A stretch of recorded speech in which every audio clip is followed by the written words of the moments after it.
Élu, permets-moi de te poser une question intime, une question brute. Que se passe-t-il vraiment quand un homme brise le cœur d'une femme choisie par Dieu? Pas n'importe quelle femme, mais une fille du Très-Haut. Une femme qui a été trempée dans la prière, affinée par les épreuves et mise à part pour un appel divin. Est-ce qu'il s'en va simplement sans conséquence? Est-ce que le ciel détourne le regard en silence? Absolument pas. Quand un homme blesse une femme choisie personnellement par Dieu, il ne la blesse pas seulement elle. Il provoque le trône des cieux. Il déclenche une réaction spirituelle qui ne peut être annulée. Car lorsque tu touches à ce que Dieu a marqué comme sien, tu ne repars pas en paix, tu entres dans l'intervention divine. Ne touchez pas à mes oints, ne faites pas de mal à mes prophètes. Lavez bien. Psaume 105, 15. Dieu n'est pas passif quand il s'agit de ses filles. Chaque larme qu'elle a versée n'a pas été perdue. Elle a arrosé la terre de sa prochaine saison. Chaque trahison ne l'a pas brisée. Elle l'a construite. Chaque rejet n'était pas un détour. C'était une réorientation vers quelque chose de plus grand. Et laisse-moi te dire ceci. Si tu as déjà été trompé, manipulé, trahi, rabaissé, tu n'es pas oublié. Si tu as déjà pleuré seul dans ta chambre et que le lendemain tu t'es quand même levé avec une force que personne ne pouvait expliquer, cette parole est pour toi. Car ce que l'ennemi a voulu détruire, Dieu s'en sert maintenant comme plan de ta restauration. Romains 8, 28 te le rappelle. Nous savons du reste que tout concourt au bien de ceux qui aiment Dieu, de ceux qui sont appelés selon son dessein. Tu ne survis pas seulement, tu es préparé pour un retour saint et glorieux. Et ce message va te dévoiler 5 réponses divines qui se déclenchent quand une femme choisie est blessée. Non pas parce que Dieu est mesquin, mais parce qu'il est un père farouchement aimant. Maintenant, alors que tu avances dans cette révélation, je veux que tu la réclames. Déclare-la. Ne passe pas simplement ton chemin. Ce moment est pour toi. Écris « Amen » dans les commentaires si tu es prête à te relever, à guérir et à marcher hardiment dans le dessein que Dieu a pour toi. Et à chaque âme qui commente, qui prie ou qui écoute simplement en silence, sache que tu es vu, tu es aimé et tu n'es jamais seul. Reste avec moi jusqu'à la fin car nous allons terminer par une prière qui pourrait bien déplacer l'atmosphère autour de ta vie aujourd'hui. Commençons. 1. Quand il te blesse, la conviction commence à le poursuivre.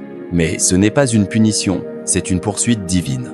La conviction est le premier toucher léger du ciel sur l'épaule d'un homme qui a franchi la ligne avec quelqu'un que Dieu avait couvert. Elle n'est pas bruyante, elle n'arrive pas dans le tonnerre. Elle s'insinue doucement, longtemps après le dernier message envoyé, longtemps après que tes larmes ont séché. C'est ce murmure tranquille et pourtant bouleversant qui le visite dans le silence du succès, dans les pauses de la distraction, au milieu de la nuit quand tout est calme, mais que quelque chose à l'intérieur hurle.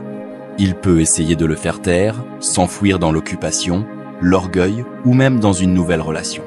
Mais la conviction n'a pas besoin d'agenda. Elle reste, elle suit, comme une ombre qu'on ne peut distancer.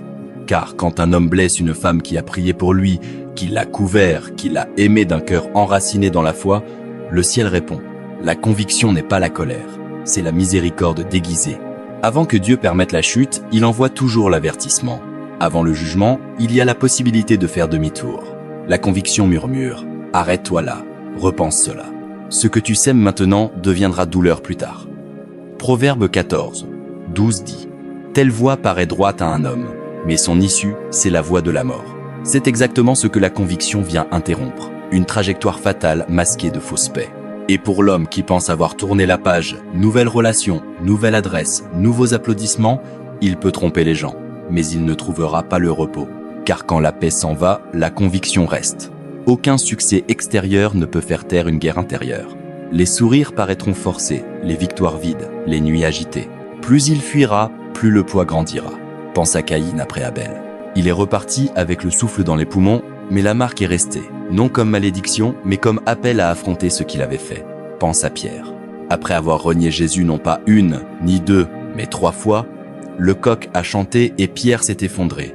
Non pas à cause d'une punition, mais parce que la conviction a transpercé son âme. Et c'est cette conviction, et non la honte, qui l'a ramené à la restauration. Voilà ce que Dieu veut. Pas la vengeance, pas la ruine, mais la restauration. Pour toi qui écoutes, ta guérison ne se trouve pas à courir après des explications. Tu n'as pas à forcer la clarté de la part de celui qui t'a brisé. Laisse le Saint-Esprit faire ce que les mots n'ont jamais pu. Quand tu arrêtes d'expliquer, Dieu commence à exposer. Quand tu n'as plus besoin de clôture, le ciel entame sa propre conversation derrière les portes fermées. Ce n'est pas seulement justice spirituelle, c'est préservation spirituelle. Car si la conviction ne l'atteint pas, la conséquence le fera. Dieu ne cherche pas à l'humilier. Il cherche à le sauver de ce qui vient s'il ne se retourne pas. La conviction, c'est la grâce qui frappe avant que la tempête n'arrive. Et quand elle accomplit son œuvre, quand l'homme arrête enfin de fuir, ce ne sera pas parce que tu auras lutté plus fort. Ce sera parce que Dieu n'aura jamais cessé de le poursuivre, non avec colère, mais avec miséricorde. Car le repentir est la seule porte qui ramène à la paix. Et parfois, il faut un cœur fêlé pour le comprendre. 2. Quand il te blesse, sa faveur commence à s'étioler. Elle ne disparaît pas d'un coup. Elle se flétrit lentement, discrètement, souvent sans qu'il s'en rende compte avant qu'il ne soit trop tard. Vois-tu, la faveur n'est pas quelque chose qu'un homme gagne par son charme ou son ambition. C'est quelque chose que Dieu attribue. Et souvent, il la canalise à travers des relations. Proverbe 18, 22 dit « Celui qui trouve une femme trouve le bonheur. C'est une faveur qu'il reçoit de l'Éternel. » Mais ce verset révèle quelque chose de plus profond. La faveur ne réside pas seulement dans la femme, elle réside dans l'honneur qu'on lui rend. Quand cet honneur est brisé, le flux l'est aussi.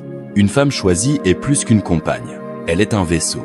À travers sa grâce, son intercession, sa résilience dans l'amour, Dieu déverse la bénédiction.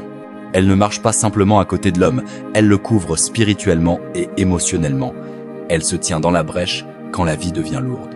Mais quand il la maltraite, ignore ses prières ou brise son esprit, il ne détruit pas seulement une relation, il malmène un accès divin. Faveur et déshonneur ne peuvent cohabiter. Dès l'instant où l'orgueil remplace l'humilité, où le contrôle remplace le soin, la faveur se retire. D'abord, doucement. Une prière sans réponse ici, une opportunité manquée là. Puis, la paix se mue en pression. Ce qui venait facilement devient forcé, fragile. C'est comme un champ jadis gorgé de pluie, désormais craquelé par la sécheresse. Au début, il paraît encore fertile, mais sous la surface, les racines meurent. C'est ce qui arrive quand un homme se coupe de la femme que Dieu avait placée pour le bénir. Dans l'Écriture, on en voit un exemple frappant avec le roi Osias. Il marchait dans une grande faveur, sage, couronné de succès, hautement considéré. Mais dès l'instant où l'orgueil l'a poussé à franchir les limites du respect, la présence de Dieu s'est retirée. 2 Chroniques 26, 6. Lorsque Osias fut devenu puissant, son cœur s'éleva jusqu'à le perdre. La faveur n'est pas partie parce que Dieu avait changé. Elle est partie parce qu'Osias avait changé. Et c'est la tragédie de tant d'hommes qui quittent des femmes choisies. Ils ne réalisent pas que ce qui ressemblait à un succès personnel était en réalité une faveur partagée. Que la paix dont ils jouissaient, la croissance qu'ils vivaient, l'élan qu'ils avaient, étaient liés à une femme qui les couvrait en prière même quand leur mot la blessait. À toi qui as été utilisé, abandonné ou déshonoré, ne pleure pas les portes qui se sont fermées. Parfois, Dieu laisse la faveur s'étioler dans la vie de l'autre pour prouver la valeur de ce que tu portais. Tu n'étais pas seulement bonne pour lui, tu étais le couvert de Dieu sur lui. Et à l'homme qui sent son succès tourner aigre, sa paix s'amenuiser et ses victoires sonner creux. Ce n'est peu, être pas le monde qui te résiste. C'est peu, être le ciel qui se retire pour attirer ton attention. Car la faveur coule à travers l'honneur. Quand l'honneur se brise, la bénédiction s'arrête. Ce n'est pas une vengeance divine. C'est un dessein spirituel. La faveur ne court pas après le talent, elle s'attache à l'intégrité. Et quand tu maltraites ce que Dieu appelle sacré, le ciel ne cautionne pas ce que l'ego tente de bâtir. La faveur ne se perd pas en un instant. Elle fuit à travers chaque acte de déshonneur.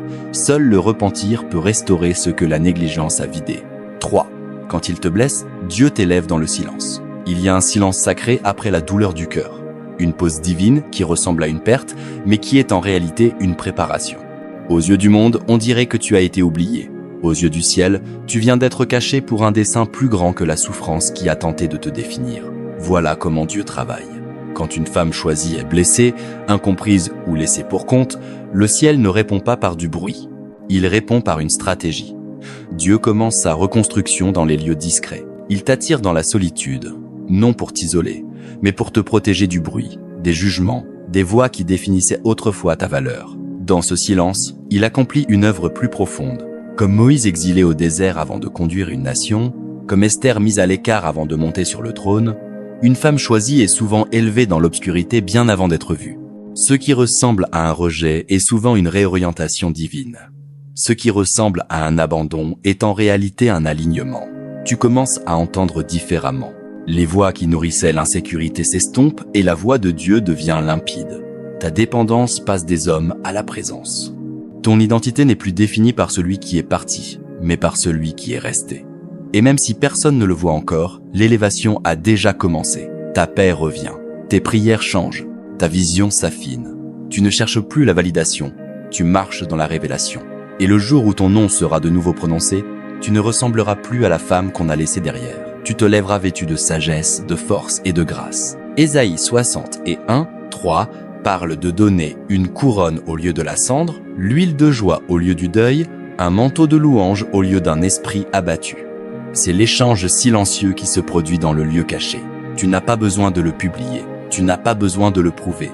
Le même silence qui portait autrefois ta douleur porte maintenant ta transformation. Car quand Dieu restaure, il le fait en pleine lumière. Et quand il t'élève, il fait en sorte que ce soit incontestable. Non, ton histoire ne s'achève pas dans la douleur. Elle commence là, mais elle s'achève dans l'honneur. Non parce que tu t'es battu pour cela, mais parce que le ciel l'a décrété. 4. Quand il te blesse, Dieu t'envoie un remplacement divin. Il y a quelque chose de profondément sacré dans la façon dont Dieu continue l'histoire d'une femme après la rupture. Quand une femme choisie est trahie ou abandonnée, le ciel ne la laisse ni vide ni effacée, il la repositionne. La douleur qui ressemblait à une fin devient le tournant d'une page. Non vers la vengeance, mais vers la restauration. Non pour répéter le passé, mais pour réécrire ton avenir. Beaucoup pensent que la perte d'une relation signe l'échec. Mais dans le royaume de Dieu, les fins marquent souvent l'accomplissement d'un dessein, la clôture d'un chapitre.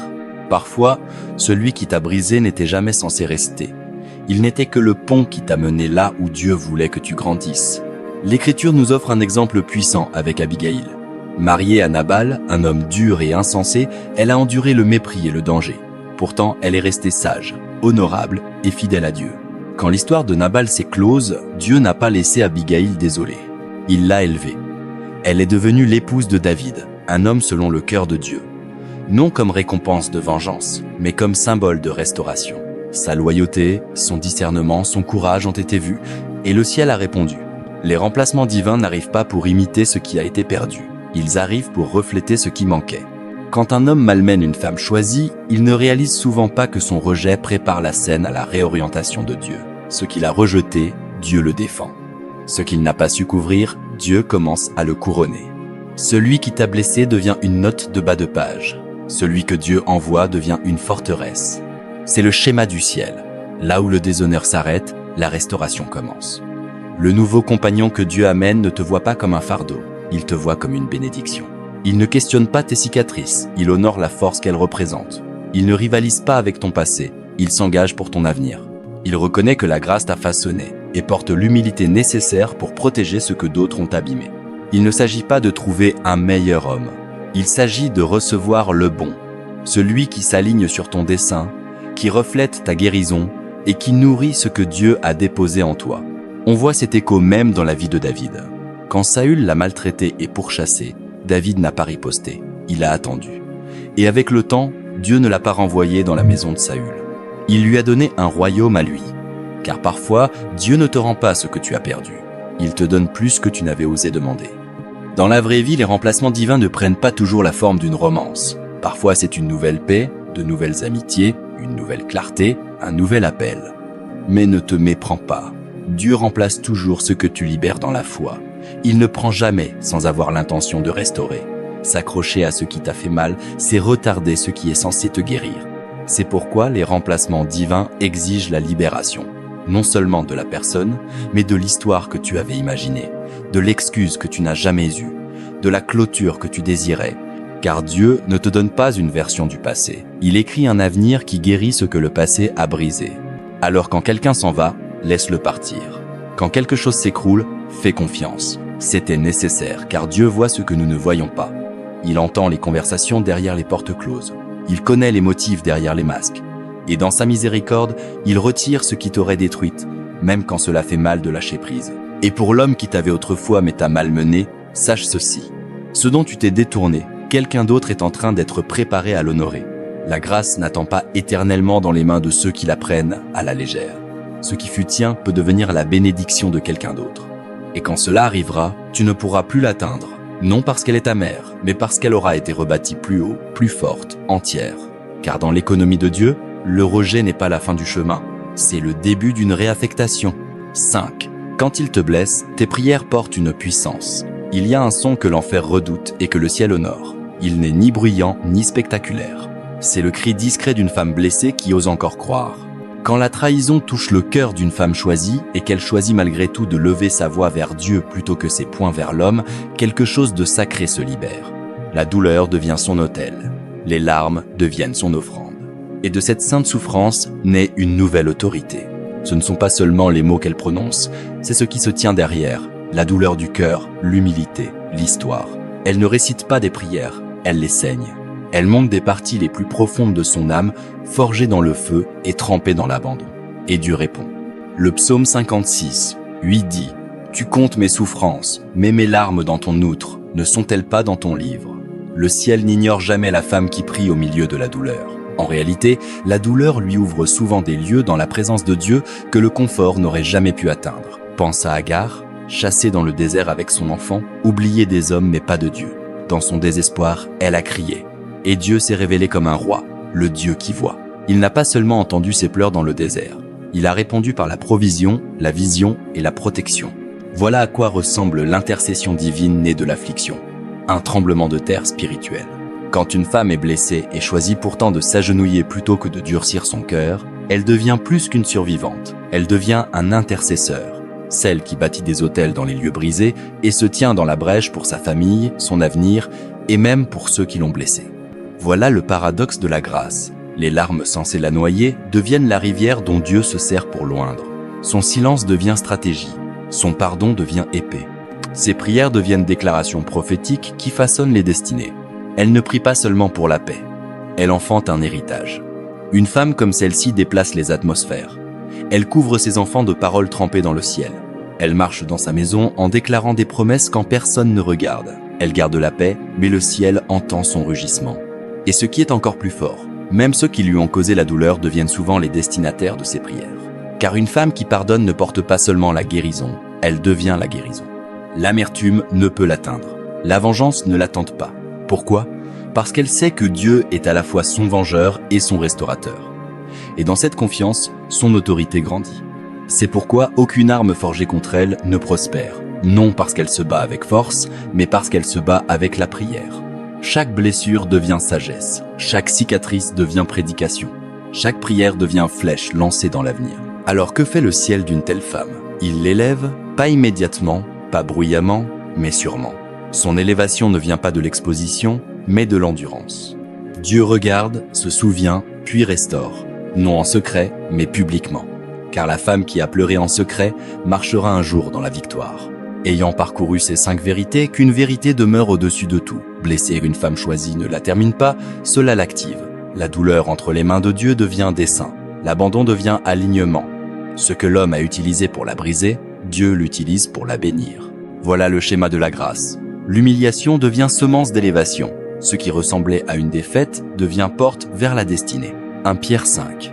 10 le déclare. Le Dieu de toute grâce, qui vous a appelé à sa gloire éternelle en Jésus-Christ, après que vous aurez un peu souffert, vous rendra lui-même parfait, vous affermira, vous fortifiera, vous rendra inébranlable. À toi qui as pleuré en silence, chaque larme a été entendue, chaque moment de douleur a été enregistré, chaque prière murmurée a été puissante. Tu n'es pas oublié, tu n'es pas mis au rebut. Tu es en train d'être préparé. À l'homme qui voit maintenant ce qu'il n'avait pas su valoriser, le repentir reste possible. La restauration commence par l'humilité. Et à quiconque écoute, porte cette vérité finale dans ton esprit. Quand une femme choisie est blessée, elle ne s'effondre pas. Elle se transforme. Sa peine ne vole pas son chant, elle le rend plus profond. Ses cicatrices ne taisent pas sa voix, elles amplifient son onction. Et quand elle pardonne, elle écrit un nouveau chapitre. Non seulement pour elle, mais pour tous ceux qui sont liés à elle. Car une femme qui prie n'est pas victime de sa douleur. Elle est vaisseau de la puissance de Dieu. Et cette puissance ne revient jamais sans effet. À la lumière de tout ce que nous avons découvert, il y a un appel plus profond qui va au-delà de la réflexion. Il mène à la transformation. Car ce message ne parle pas seulement de ce qui arrive quand un homme blesse une femme choisie. Il parle de ce qui arrive quand le ciel intervient. De ce que Dieu veut révéler, racheter et reconstruire, non seulement en elle, mais aussi en lui et en chacun de nous. La douleur a cette capacité de déformer la façon dont nous nous voyons et dont nous voyons les autres. Elle nous tente de nous rétrécir, de nous endurcir ou de nous cacher. Mais la guérison nous fait nous lever, prendre ce qui était censé nous détruire et le remettre à Dieu comme matière première pour le dessein. Et cela ne commence pas par de grands gestes. Cela commence dans les choix discrets que tu fais chaque jour. Choisir le pardon quand l'amertume semble plus facile. Choisir la prière quand le silence paraît plus satisfaisant. Choisir de t'éloigner de ce qui te vide et de marcher vers ce qui te restaure.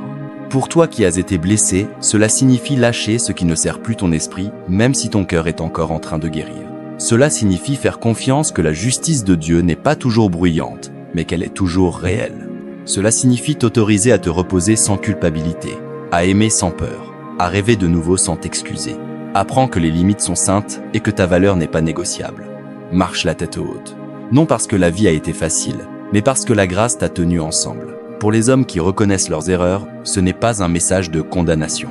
C'est une invitation à faire demi-tour, à assumer ce qui a été brisé, à rebâtir ton caractère là où le charme suffisait autrefois. C'est dans les petits actes. Respecter sa voix, honorer ta parole, apprendre à écouter sans te défendre. Dieu ne demande pas la perfection. Il désire le repentir, la croissance et l'humilité de protéger ce que tu avais pris pour acquis. Et pour nous tous, c'est un appel à vivre avec honneur, à reconnaître que les relations sont un terrain sacré. Que tu sois en train de guérir d'avoir été blessé ou d'avoir blessé, le chemin vers la plénitude est pavé de vérité, de reddition et de grâce. Alors aujourd'hui, prends un instant pour réfléchir. Demande-toi, qu'est-ce que je retiens encore que Dieu essaie de m'enlever ? Qui est-ce que j'attends pour s'excuser alors que Dieu me demande de lâcher prise ? Quelle partie de moi a besoin d'arrêter de survivre et de recommencer à vivre ? Commence là. Laisse cette question te mener à l'action. Prie avec intention. Parle avec douceur. Aime avec des limites. Guéris sans honte. Et vis comme si ton cœur avait déjà été touché par le ciel parce que c'est le cas. Avant de clore ce message, je veux t'inviter dans un moment de silence. Dans un espace où ton esprit puisse respirer et ton cœur parler. Ce n'est pas une prière de plus. C'est un alignement divin, une conversation sacrée entre ta douleur et la promesse de Dieu. Où que tu sois, dans une chambre calme, dans ta voiture, les larmes sur l'oreiller, laisse cette prière te laver. Reçois-la non seulement avec tes oreilles, mais avec ton cœur. Père Céleste, nous venons devant toi aujourd'hui, non comme des gens parfaits, mais comme des gens en chemin, portant des blessures, portant des questions, et pourtant portant encore la foi. Nous te remercions parce que même quand la vie coupe profondément, ta présence coupe plus profond encore. Merci d'être le Dieu qui voit, le Dieu qui sait, le Dieu qui restaure. Seigneur, nous élevons chaque femme que tu as choisie et qui a pourtant été écrasée par la trahison. Tu connais son histoire. Tu connais les nuits où elle a pleuré sans que personne ne le remarque. Tu as entendu les prières qu'elle a murmurées pendant que son monde s'écroulait. Tu étais là quand les autres sont partis. Et en cet instant, tu es encore là, tout près de celle dont le cœur est brisé, pensant ses blessures. Nous déclarons que chaque larme qu'elle a versée n'a pas été vaine, mais recueillie. Que chaque rejet n'était pas la fin, mais le commencement. Que chaque porte fermée n'était pas une malédiction, mais une correction de trajectoire. Père, pour chaque femme qui a été blessée par quelqu'un en qui elle avait confiance, restaure ce qui a été brisé, rachète ce qui a été perdu, rebâtit ce qui a été démoli. Nous prions pour une guérison divine, non seulement du cœur, mais de l'identité. Là où la honte vivait, que la confiance se lève. Là où le silence pesait, que la voix de la vérité parle plus fort. Là où la peur régnait, que le courage se dresse. Tu as dit dans Ésaïe 60:1 que tu donnerais la beauté au lieu de la cendre, l'huile de joie au lieu du deuil, un manteau de louange au lieu d'un esprit abattu. Nous recevons cela maintenant, Seigneur. Que l'échange se produise, que la paix remplace l'anxiété, que la grâce fasse taire les mensonges, que le dessein se lève des ruines. Dieu, nous élevons aussi les hommes qui ont causé de la douleur. Consciemment ou non, nous ne prions pas depuis l'amertume, mais depuis l'intercession. Que la conviction les mène non à la honte, mais à la transformation. Qu'ils voient ce qu'ils ont manqué, qu'ils s'humilient devant toi, qu'ils apprennent à honorer ce que tu appelles saint. Et pour celles qui attendent encore la justice, qui désirent encore la clôture, rappelle-leur que tu es à la fois le juge et le rédempteur. Tu ne fermes pas les yeux sur l'injustice et tu ne retardes pas la restauration. Tu écris des histoires de rédemption dans le silence et nous te faisons confiance pour le timing. Dieu, donne la force de continuer à marcher, la sagesse d'arrêter de courir après, la foi d'attendre bien. Remplace l'épuisement par l'espérance, remplace la confusion par la clarté, remplace la douleur du cœur par un feu saint. Nous déclarons que ce qui était destiné au mal, tu le tournes en bien.